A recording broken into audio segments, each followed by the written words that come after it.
There is a moment in history that separates legend from truth, a moment when the power of human endurance met the full, merciless force of nature. For centuries, the image of Viking seafarers has been wrapped in myth.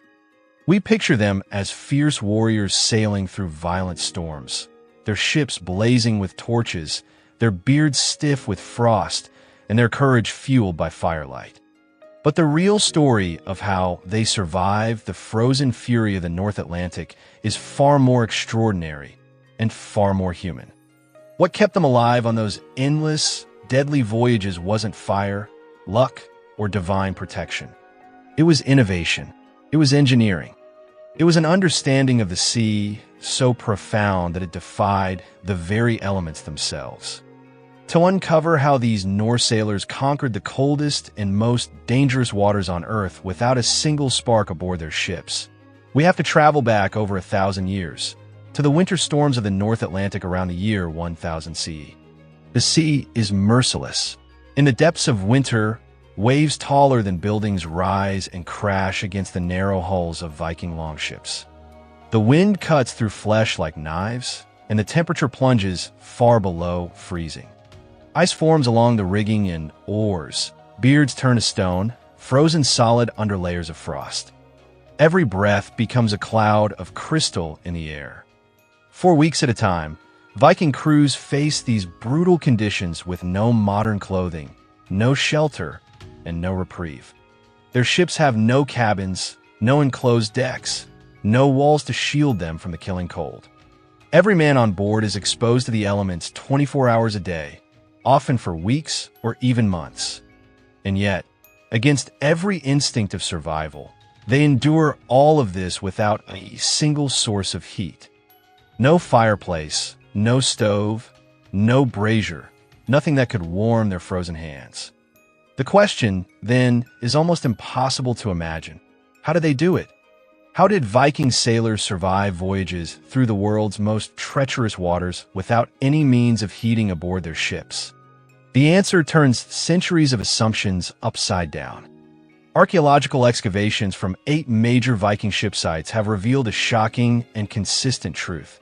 Not a single one of them shows evidence of onboard heating. Not one. Vikings never lit fires aboard their ships. There were no braziers, no hearths, and no metal fireboxes hidden below deck because there were no decks to hide them in. This wasn't the result of ignorance or technological limitation. It was a deliberate, calculated design choice, one that valued safety and functionality over comfort. It was a decision that made possible their mastery of the seas, their conquest of distant lands, and their discovery of continents long before anyone else dared to sail that far north. To understand this, we have to face a simple maritime truth that popular culture has often ignored. Fire and wooden ships are mortal enemies. The image of a crew warming themselves by a fire as waves crash around them is pure fantasy. On a vessel made entirely of pine, oak, tarred rope, and animal hair caulking, even a single spark could spell doom. A flame on such a ship doesn't promise warmth, it promises death. And the proof of this comes not from imagination, but from archaeology.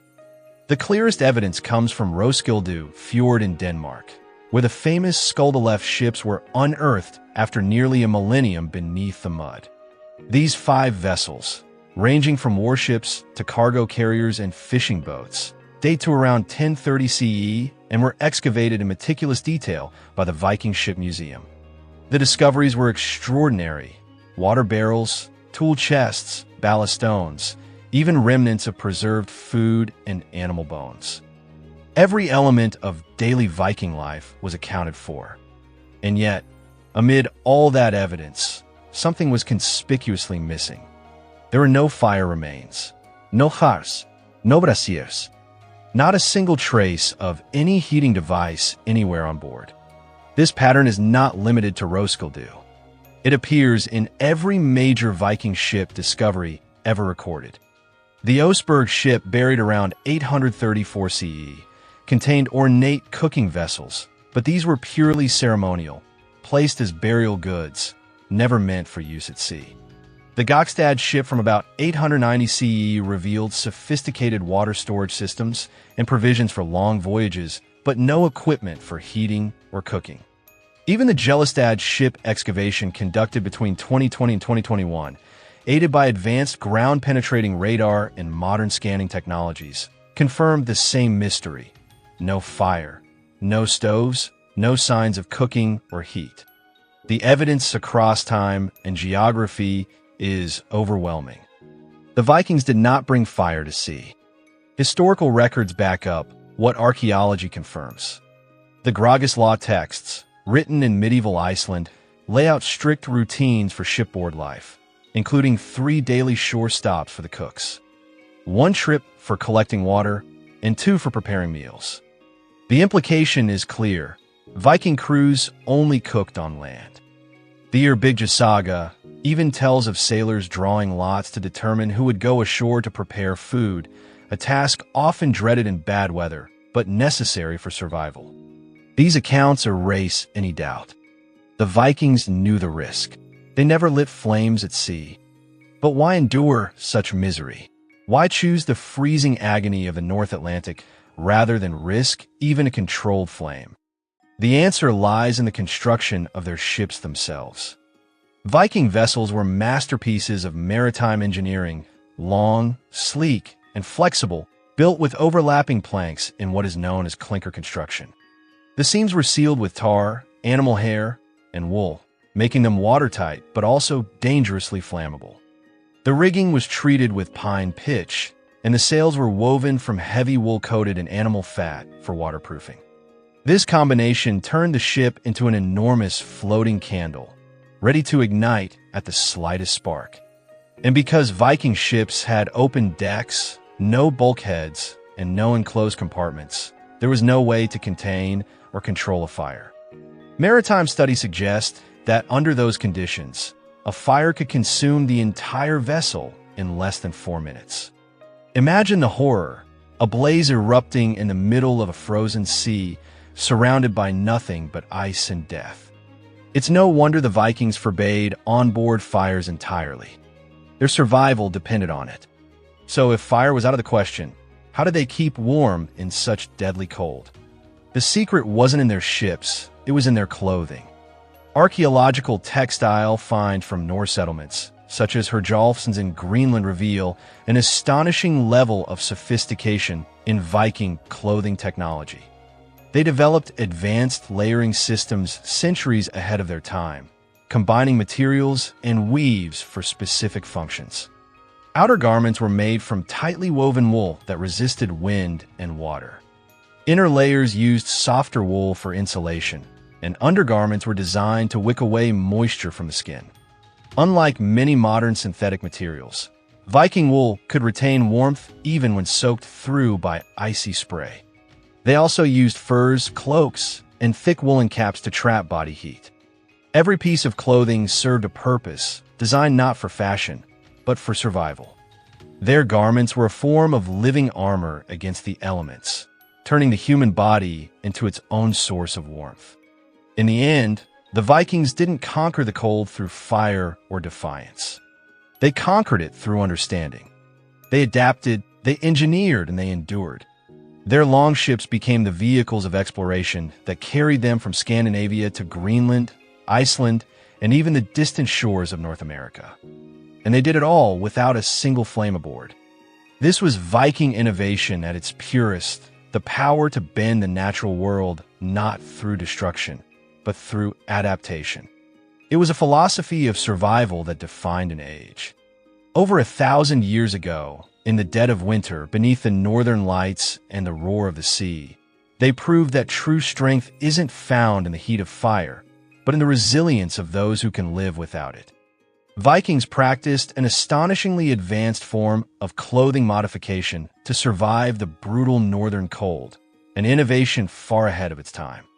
According to the Laxdæla saga, every morning before setting out to sea, women in the crew or camp would take bone needles and wax thread to seal the men's sleeves tightly at the wrists. They didn't tie them, button them, or secure them with straps. Instead, they literally sewed them shut. This daily ritual created an airtight seal that prevented precious body heat from escaping into the freezing wind. It may sound extreme, but to a Viking, it was survival science. Before combat or landfall, warriors would slice through the stitches with their seax knives, freeing their arms for battle or labor. What might seem like a small detail was, in reality, a remarkable example of early textile engineering, a technology that helped crews endure conditions that would have killed most people of their time. Archaeological evidence supports this practice. Excavations in Greenlandic burial sites have revealed garments with clear traces of sleeve modifications, stitching that appears intentionally sealed and later cut. These finds, along with layers of sealskin outerwear, wool, and fur-lined garments made from wolf and bear pelts, show a level of clothing sophistication rarely acknowledged in Viking studies. Researchers describe their cold weather wear as a portable microclimate, a fully integrated system of layers designed to trap heat, wick away moisture, and create thermal stability in even the most extreme maritime environments. Each layer played a role, and together they worked as a single ecosystem of protection. But no matter how efficient their clothing became, it could not retain warmth indefinitely, especially during long, frozen nights at sea. That's where one of the Vikings' most brilliant yet least known innovations came into play: communal sleeping systems.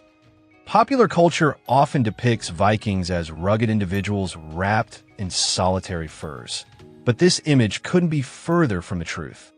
The sagas describe a far more intimate and effective survival method. In the Eagle Saga, there are references to what were called waterproof skin bags, which historians believe correspond to the fat mentioned in the Prose Edda.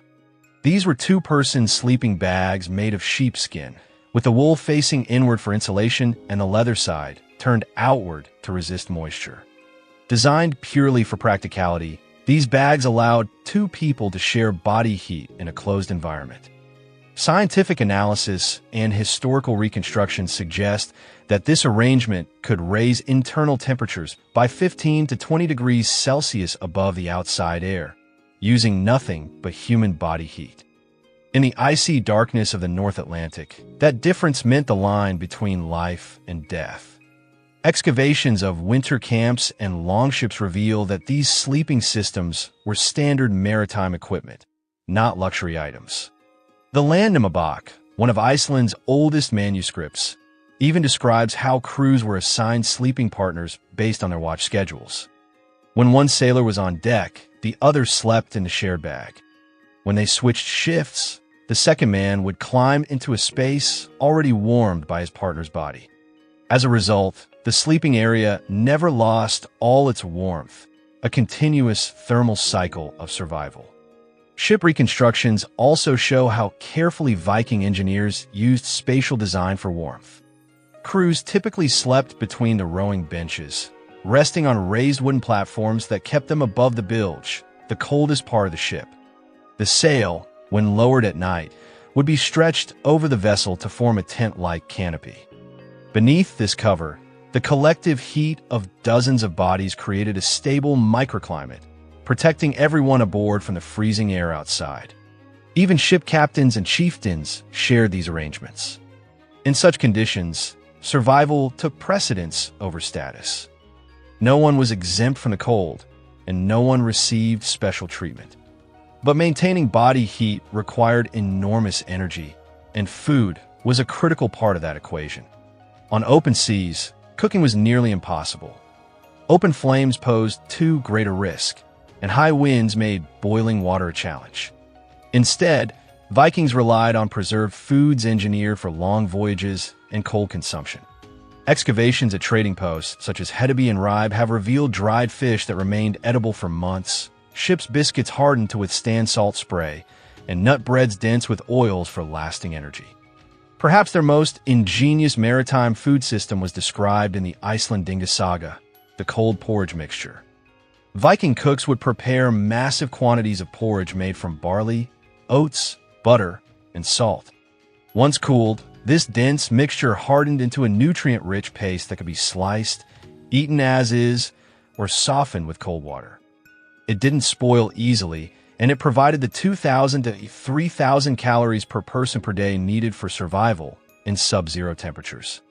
At major Viking sites like Jorvik, archaeologists have discovered large-scale stores of these foods, dried fish, hardtack biscuits, fermented dairy, and even evidence of honey-based preserves, all designed for extended expeditions where fire and cooking were impractical.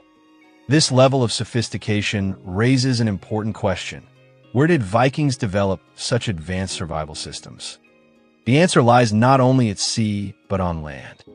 Contrary to popular belief, Vikings weren't perpetually drifting across oceans. They maintained an extensive network of coastal harbors, supply stations, and seasonal camps along their trading and raiding routes. Modern archaeological surveys have documented more than 200 Viking harbor sites stretching from Norway to Iceland, Greenland, and even Newfoundland. These were not random anchor points. They were integral parts of a logistical network that allowed fleets to rest, repair, resupply, and prepare for the next leg of their journeys. One of the most revealing discoveries came from Torksey in England, where excavations conducted between 2009 and 2017 by the Universities of Sheffield and York uncovered a massive winter encampment. Spanning over 55 hectares, it featured hearth systems, workshops, storage buildings, and even family accommodations. These weren't just temporary camps. They were functioning base stations capable of sustaining large groups through the harshest winters. Here, Vikings could cook proper meals, repair weapons and sails, and restock supplies before heading out again. The artifacts found at these land-based sites show a clear technological divide between what the Vikings used on land and at sea. On shore, they had access to heavy riveted iron pots with tripod legs for stability over open fires, elaborate suspension chains for hanging cauldrons, and soapstone vessels known for their superior heat retention and resistance to cracking. These were signs of advanced culinary engineering, but none of it was suitable for the constant motion of a ship. The Vikings' genius lay in adapting their technology to each environment. Lightweight, durable systems at sea, heavy, efficient infrastructure on land. In the end, what emerges from all this evidence is a portrait of the Vikings not just as fierce warriors or fearless sailors, but as methodical engineers of survival. Every stitch, every ration, every shared sleeping bag was part of a calculated design to endure the world's most unforgiving climates. Their ships weren't just vessels. They were living ecosystems powered by human cooperation, resourcefulness, and a deep understanding of nature's extremes. The sagas didn't exaggerate their resilience. If anything, they barely captured the brilliance of how the Vikings truly mastered the art of staying alive in the coldest edges of the known world. Viking longhouses, such as those excavated at Borg in Norway's Lofoten Islands, showcase a civilization far more advanced in architectural engineering than many assume. These structures were designed with a remarkable understanding of airflow dynamics, smoke evacuation, and the strategic placement of central hearths to maximize both heat and ventilation. Yet, despite possessing the knowledge to create efficient indoor heating systems, the Vikings made a conscious decision not to adapt these innovations for their ships. This wasn't due to a lack of technological capability. It was a deliberate choice rooted in practicality and safety. At first glance, this decision seems puzzling. Why would a seafaring people who brave the icy waters of the North Atlantic choose to sail without any form of onboard heat? Especially when, by 600 CE, Mediterranean civilizations like the Romans and Byzantines had already developed reliable shipboard cooking systems. Archaeological evidence from Roman naval sites reveals the presence of bronze braziers and specialized charcoal stoves used safely aboard ships. Byzantine wrecks discovered in the Mediterranean display even more sophisticated setups, including designated galley compartments with chimney systems, airflow ducts, and proper ventilation for smoke dispersal. These southern vessels were able to accommodate such features because of their heavier construction and the relatively calm, warm seas in which they operated. The Vikings, on the other hand, faced an entirely different set of challenges. Their ships were masterpieces of lightweight engineering, flexible, narrow, and fast. The clinker-built design, characterized by overlapping wooden planks, gave their vessels the ability to bend and flex with the waves rather than resist them. This made them ideal for long voyages across rough northern waters, as well as for quick raids along European coastlines. Introducing any sort of open flame or enclosed heating structure into these wooden ships would have been a catastrophic fire risk, especially in a constantly moving, wind-exposed environment. In short, Viking ship design and fire simply did not mix. But this absence of onboard heating was not an oversight. It was a calculated trade-off. By eliminating heating systems, the Vikings reduced weight, saved space, and enhanced their vessels' speed and agility. These factors could mean the difference between escaping pursuit or perishing at sea. Archaeological studies from Cambridge and Groningen universities reveal that the same trend was found among Anglo-Saxon and Frisian ships of the era. All of them relied on cold provisions, preserved foods, and shore-based cooking, confirming that this was a shared Northern European maritime strategy rather than a cultural limitation. So how did Viking crews survive weeks or even months at sea in freezing conditions without fire? Modern experimental archaeology has given us valuable insight into their resilience. In 2007, the Sea Stallion expedition, a voyage from Roskilde, Denmark to Dublin, Ireland, replicated Viking sailing conditions using an authentic reconstruction of the Skaldalef II ship. The crew strictly followed historical methods. No onboard fire, no modern heating, and only traditional materials such as wool and linen. The results, documented by the Viking Ship Museum, were astonishing. Despite facing cold temperatures and rough North Sea weather, the crew maintained safe body temperatures through teamwork, shared sleeping arrangements, and layered wool clothing designed to retain warmth even when wet. The expedition revealed that survival at sea depended not only on physical preparation, but also on mental endurance. Archaeological findings from over 50 Viking camps, containing more than 300 gaming pieces, dice, and carved figurines, suggest that entertainment played a vital role in maintaining morale. According to research by the Museum of Cultural History in Oslo, these games were not trivial pastimes.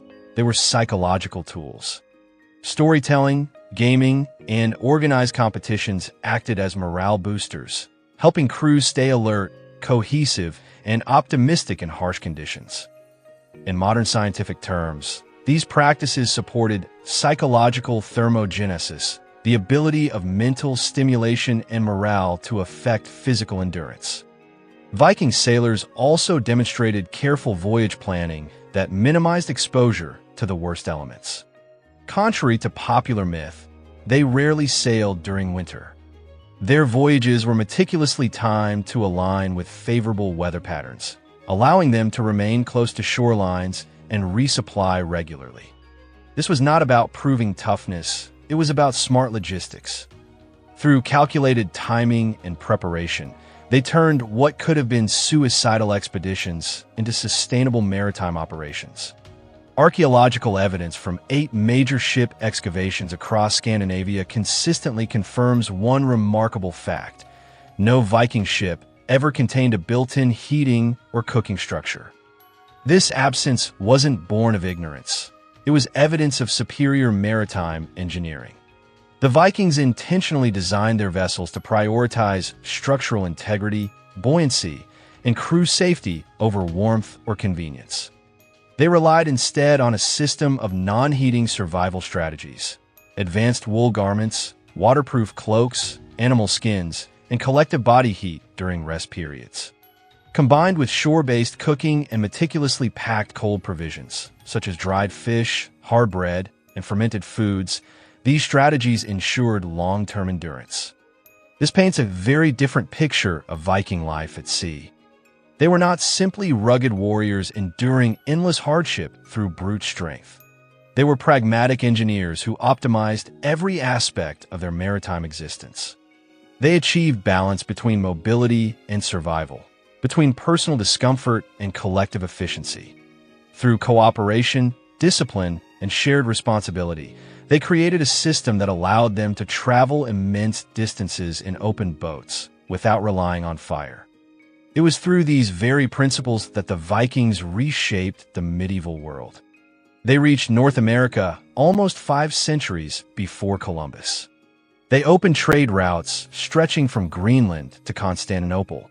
They dominated European coastlines with unmatched mobility and tactical surprise. None of this would have been possible had they burdened their ships with fire-based heating systems that threatened safety and compromised speed. When modern people shiver in a cold wind and instinctively reach for the comfort of a heater or a coat, they're acting on an impulse the Vikings chose to suppress. They deliberately embraced discomfort in exchange for operational superiority. They understood that survival in extreme environments depended not on warmth, but on willpower, unity, and adaptation. The Vikings didn't just endure the cold, they mastered it. They transformed their society to live within it, turning hardship into strategy. Their real strength lay not in the tools they lacked, but in the ingenuity they possessed. In rejecting the warmth of fire, they kindled something greater, the fire within themselves. And in doing so, they became more than sailors or raiders. They became the architects of an enduring legacy of resilience, discipline, and strategic brilliance that still commands admiration 1,000 years later.